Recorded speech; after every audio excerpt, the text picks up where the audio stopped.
Hello, great minds. I want to welcome you to the final section in this training, the business name registration training.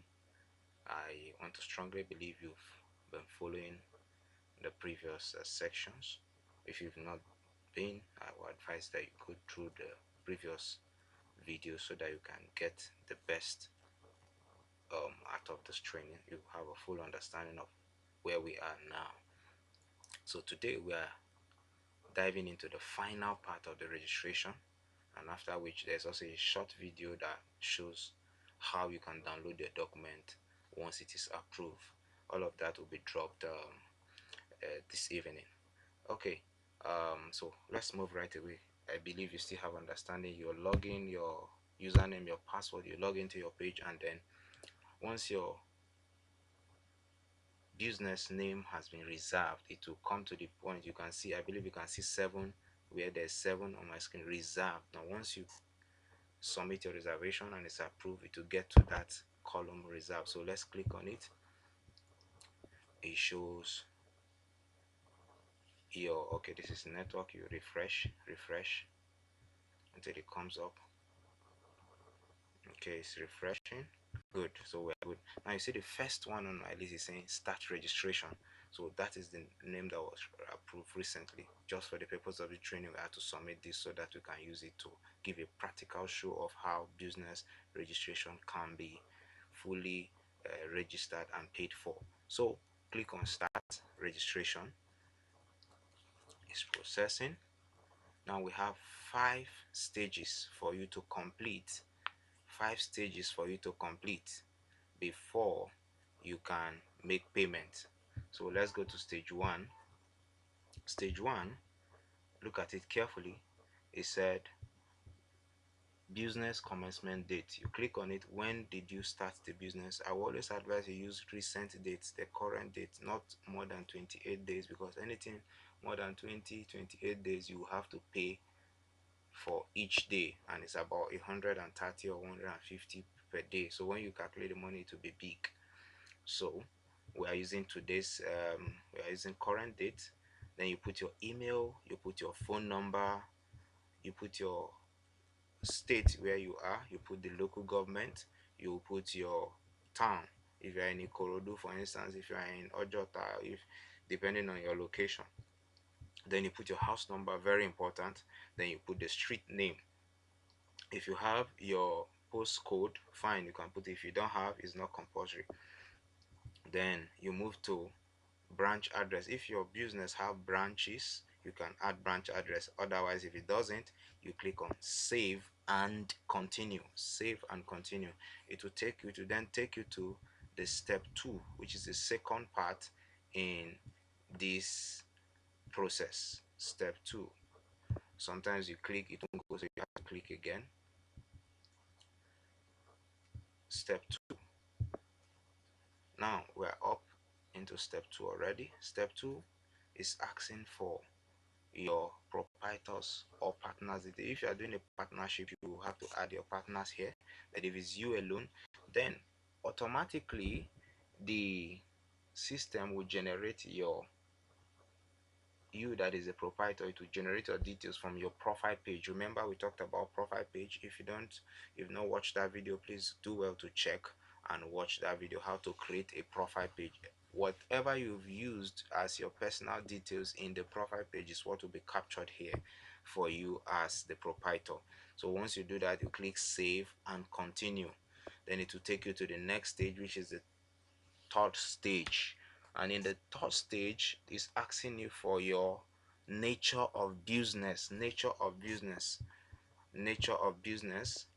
So I've explained this in a bit when we're doing the reservation. Nature of business, if you're in education, if you're into construction, if you're into agriculture, you click as it applies to you.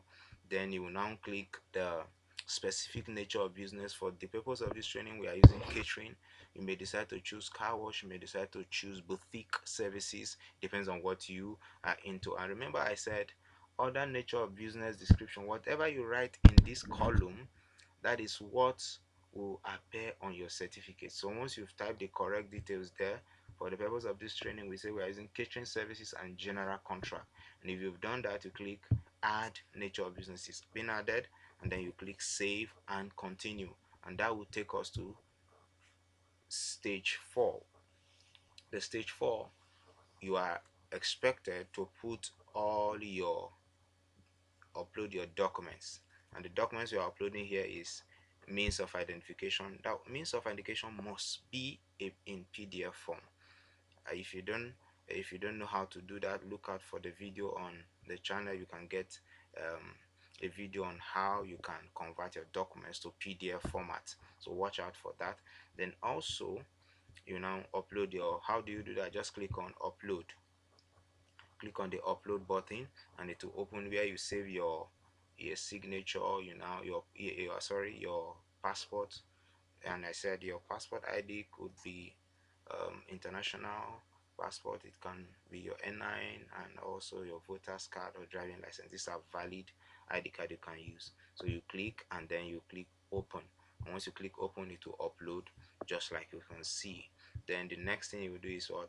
Signature of, you put your name, you click again, and it's the same way you upload. Signature usually is on a PNG format or a JPG, which is picture format, and anything aside that, it doesn't accept it. So if you've done that, you also upload your signature and passport, you click save, and it will take you to the next stage. And this next stage is very important for you to carefully look at it. Whatever you filled from the beginning, stage 1 to stage 4, it will give you a preview of everything, so you carefully look at them and be sure that all that you've written is correct. And if you are sure it's correct, then you proceed to save and continue, and that will take you to the final stage where you make your payment. I believe you have understanding of how the payment works now, because during the reservation we had to make payment there. So but if you don't understand, let's guide you through again. So you click on payment. It will take a little time because it will generate a remitter for you. Now this is the amount you will need to pay, excluding bank charges. So once you click on remitter, it will take you to the payment gateway where you put your card details, and then it will now take you to the total amount you pay, which will be around 10,200 and some few change on it. Then once you are done with that payment, your business name will now be submitted pending for approval, and once it is approved, you will now need to download your documents within 7 days. If you don't download it within 7 days, unfortunately you may have to pay extra money for you to get the documents after that 7th day. So thank you for joining this training from the start and to this point. I hope you have learned something. Let it be um, a duty for you to practically follow through this process so that you get the best out of it. And then you have learned something, and it's absolutely free. Look out for an opportunity to also be a blessing to someone out there. That's how the system works. You are blessed to be a blessing. So thank you for taking part in this training. Stay blessed and hope to hear from you. If you have any question, you can drop it on the comment section, or you have any difficulty, contact us. Will be there to attend to you as quick as possible. So thank you for joining. If you've not subscribed to the channel, please do well to subscribe, and we'll get to hear from you in the next video. Thank you, and stay